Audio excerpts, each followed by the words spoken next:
क्यों होते हैं साईं बाबा के दरबार में चमत्कार?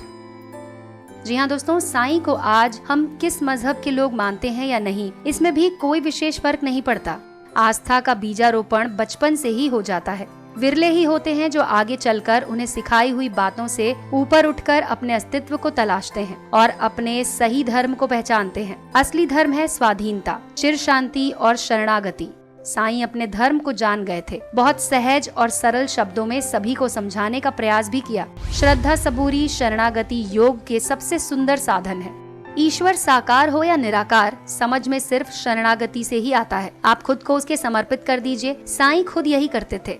अब उनके भक्त उनके रूप में इसी योग को आगे बढ़ाते हैं। श्रद्धा और समर्पण की शक्ति ये है कि तमाम सकारात्मक ऊर्जाएं साईं भक्तों के लिए काम भी कर रही हैं। साईं बाबा की महिमा ही है जो अपने दर तक आम और खास सभी को खींच लाती हैं। शिरडी में उनके मंदिर में अमीर गरीब हर तरह के भक्तों की भीड़ रहती है। साईं के धर्म को लेकर बहुत विवाद है। हाल ही के दिनों में शंकराचार्य की टिप्पणियों ने नई बहस को जन्म दिया। दरअसल इसकी जड़ में है साईं की बढ़ती लोकप्रियता। साईं का जिक्र वेदों पुराणों में नहीं मिलता। फिर उनके धर्म को लेकर भी कई प्रश्न खड़े किए जाते हैं। ऐसा समय बुद्ध के अस्तित्व को लेकर भी आया था। बाद में बुद्ध ही विष्णु के 10वें अवतार मान लिए गए। हालांकि आप पाएंगे कि बुद्ध की प्रतिमाएं आपको मंदिरों में दिखाई नहीं देती। उनकी मूर्तियां स्थापित की गई हैं। ये उनके प्रति बढ़ती आस्था की वजह से ही हुआ।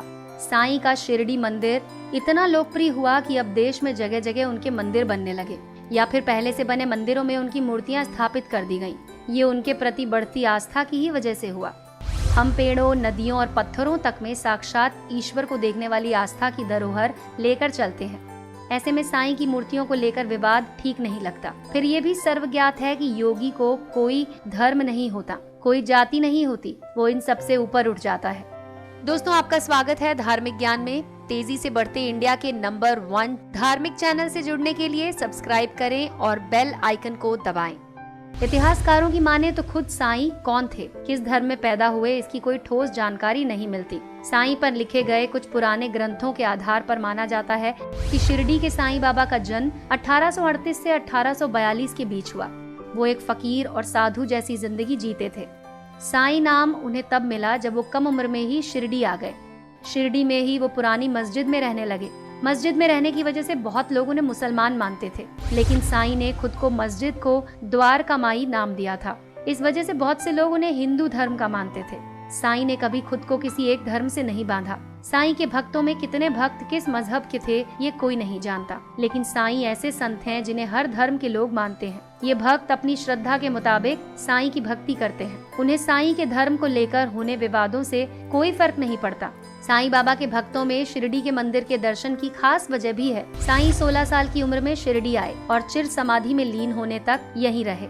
उनके देह त्यागने के महज 4 साल बाद 1922 में इस पवित्र मंदिर को साईं की समाधि के ऊपर बनाया गया। भक्तों का मकसद था कि इस मंदिर के जरिए साईं के उपदेशों और शिक्षाओं को बेहतर तरीके से प्रचार करना। ताज़ा आंकड़े बताते हैं कि अब सालाना 2 करोड़ से ज्यादा भक्त इस मंदिर में आते हैं। इन भक्तों के चढ़ाने की वजह से ही साईं धाम की गिनती देश के कुछ अमीर मंदिरों में होती है। साईं बाबा को यूं तो शिरडी का साईं कहा जाता है, यूं कि उनकी जिंदगी का ज्यादातर समय शिरडी में ही बीता। मान्यता है कि साईं शिरडी में आज भी निवास करते हैं, लेकिन उनके मंदिर अब शिरडी में ही नहीं बल्कि देश के हर कोने, हर गली में मिलेंगे।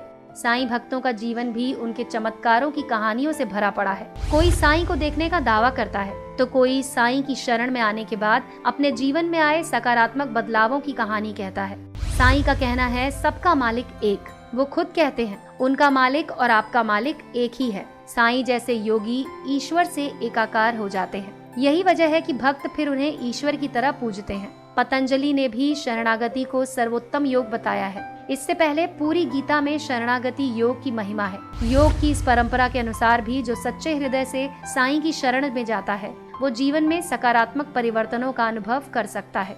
शेयर करें और इम्प्रेस करें अपने दोस्तों को। कल फिर हाजिर होंगे एक नए रोचक वीडियो के साथ। तो दोस्तों, तब तक जुड़े रहें धार्मिक ज्ञान के साथ।